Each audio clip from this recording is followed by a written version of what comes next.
Hello, I'm Ken Robinson, and I'm really pleased to have been asked to say a few words of introduction to this conversation today about the work of What's Next. I'm sorry I'm not able to be with you today. I'm actually in Las Vegas, in my hotel room, as it turns out, which accounts for the amateur cinematography. It may also account for the odd noises you may hear from outside, which I hope are aircraft landing. What's Next has two broad aims. The first of them is to promote a deeper understanding of the roles of the arts and the power of the arts in the lives of individuals and communities. The second is to promote a deeper engagement by individuals and communities in the practice of the arts, and particularly in the work of the various organisations which are devoted to them professionally, those that are represented at this meeting included. I just want to say a couple of things about this. The first is I think this mission is absolutely correct, and I want to encourage you, as others will, to take the work of What's Next really seriously and to become part of it. I think the fulfilment of those two aims is absolutely central to the health and vitality of the life of the individual and of communities, and indeed of the nation at large. I just want to say a couple of things of context. The first is this is not a new conversation. It's no less important for that, but it's not a new conversation. It's been going on for a very long time, for generations indeed. I was involved in the 1980s in a report for the Gulbenkian Foundation called The Arts in Schools, which was an attempt to achieve a higher place for the arts in the national curriculum, which was being introduced in 1988.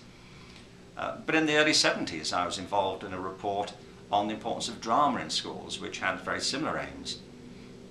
But I was by no means the first in the field, although I have to say I was at the time a whiz kid, and it's a very odd transition for me now to look back on that as almost an historical period.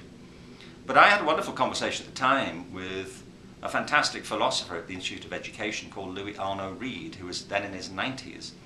And his first book, or his first important book, on aesthetics, was published in 1926. And he was, of course, building on the work of many generations of philosophers and practitioners who came before him. So, promoting the importance of the arts is not a novel idea, but it's important to understand what the recurrent problem is.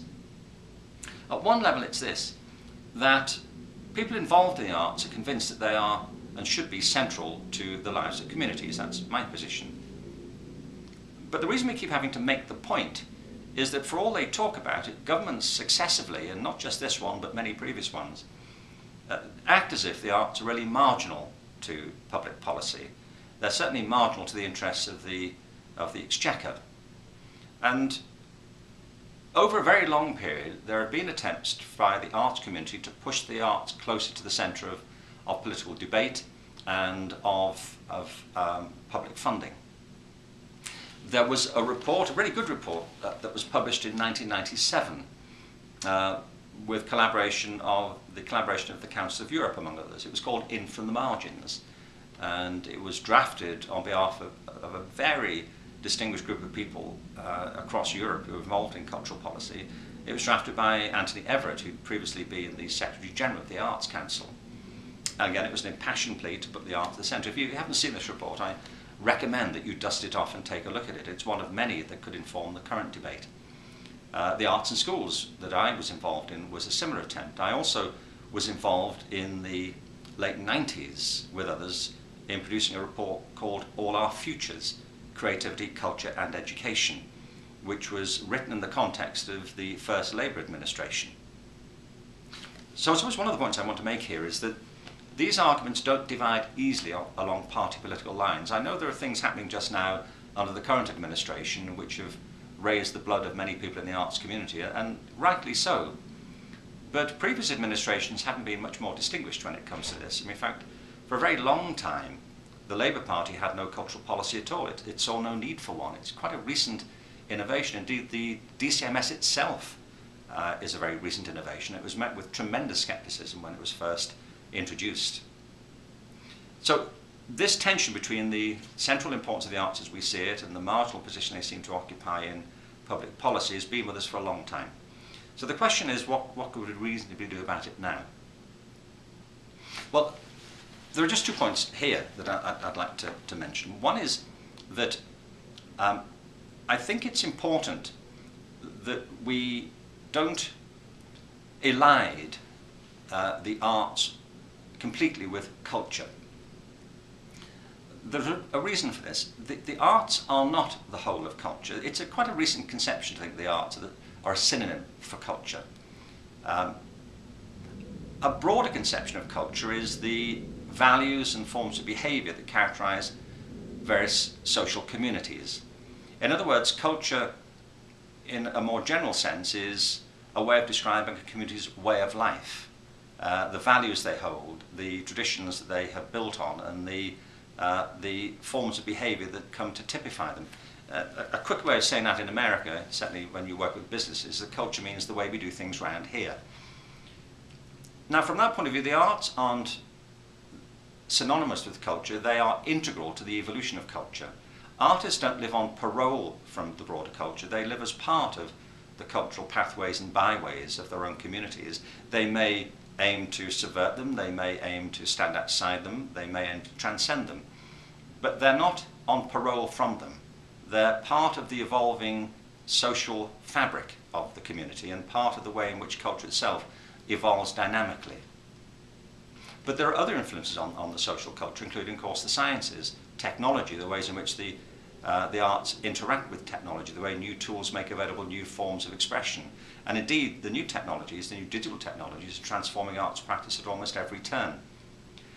The reason I'm saying this is that when I was working on the arts, when I was working on All Our Futures, as distinct from the arts and schools, I brought together a group of people who represented wonderful practice in the arts, including Simon Rattle, Jude Kelly from the South Bank Centre and so on. But we also had on that group scientists, economists, and business leaders. We had educators. What was so interesting about that particular group is that we all found deep common cause around issues of creativity and the development of imagination. And it was possible within that group to look at the arts not in isolation from culture, but as integral to culture and its interactions with the sciences and with technology as well.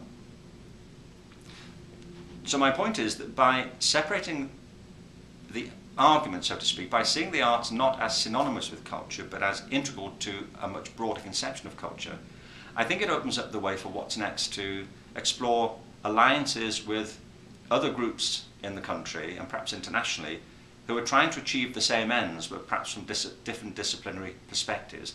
I think it's very important that the arts argument doesn't become ghettoized. I think that's served us badly in the past. So I would press you to adopt a broader conception of culture and a very dynamic conception of how the arts fit into the evolution of the culture.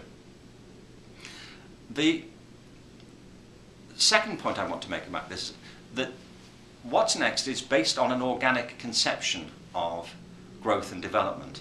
I think that's right, that you have to have a theory of change if this movement's going to work. One theory of change is that we have to keep convincing politicians about how wonderful we are and how much they will benefit if they treat us more nicely. Well, you know, that will be good, and I think we should always continue the conversation with whoever's in office. I say whoever's in office, though, because people keep changing office, people move on. The people who keep us awake at night, at any given time, quite likely to be in a different job this time next week. And certainly over my working life in the arts, I've seen ministers, secretaries of state come and go, but I keep hearing the same song being sung, perhaps with a different cadence from time to time. I think it's important to keep up the public debate, the political debate, and we should do that.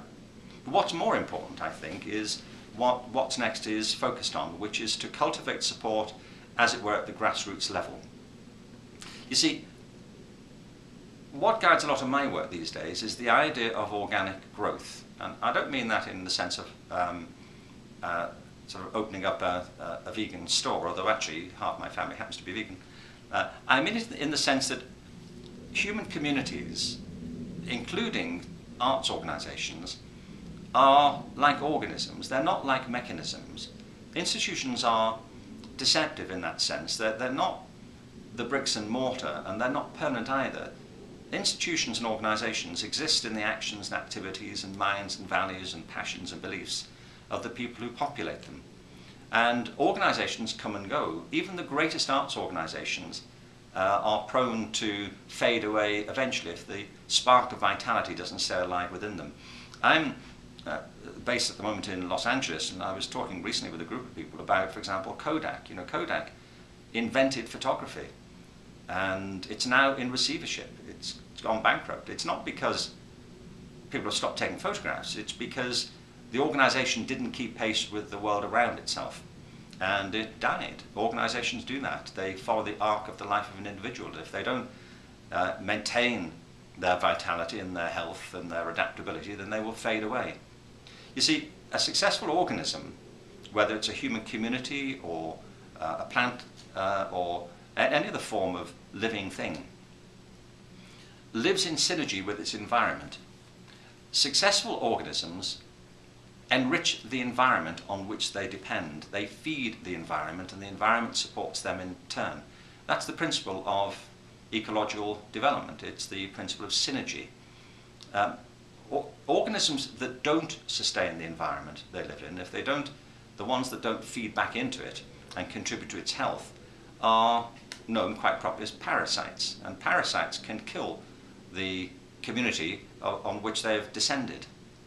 A successful arts organisation doesn't live parasitically on its community, it enriches its community, it feeds its community, and its community in turn feeds and rewards it.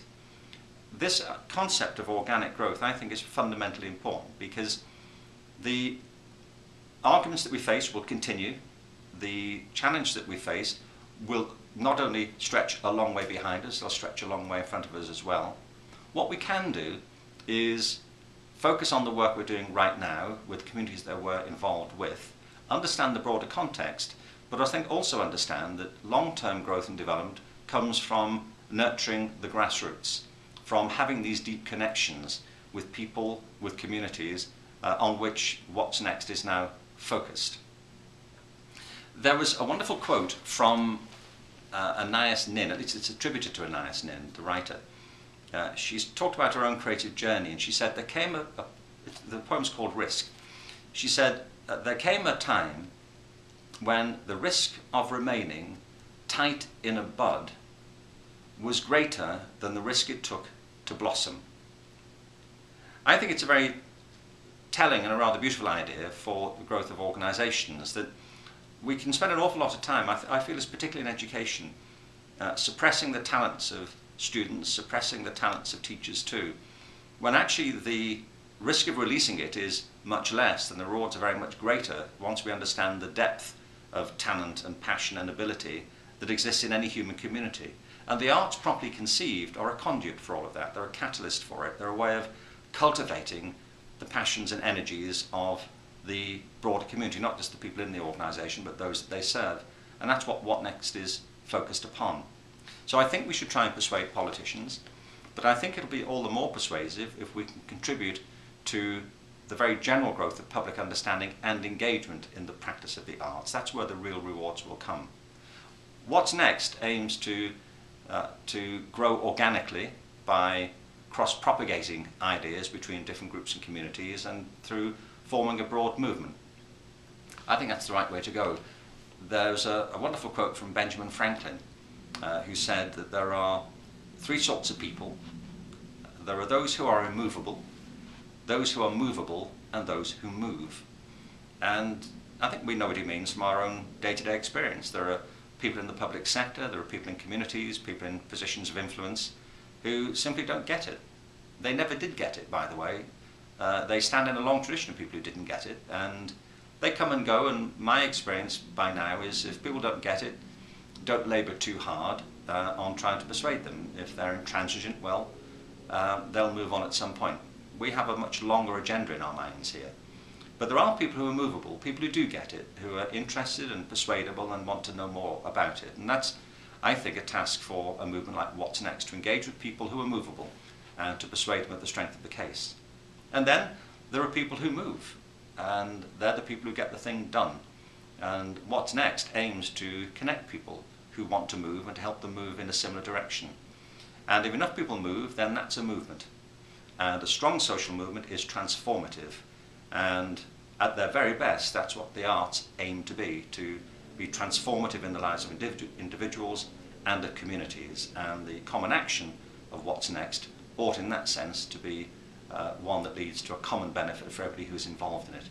So I wish you well with the movement. I want you to appreciate the long tradition in which you stand. The cause that you're pursuing is all the more powerful for it, and the path ahead, I hope, will be illuminated at the very least by the experience of people who've tried to do this before and who are now handing the baton on to what's next.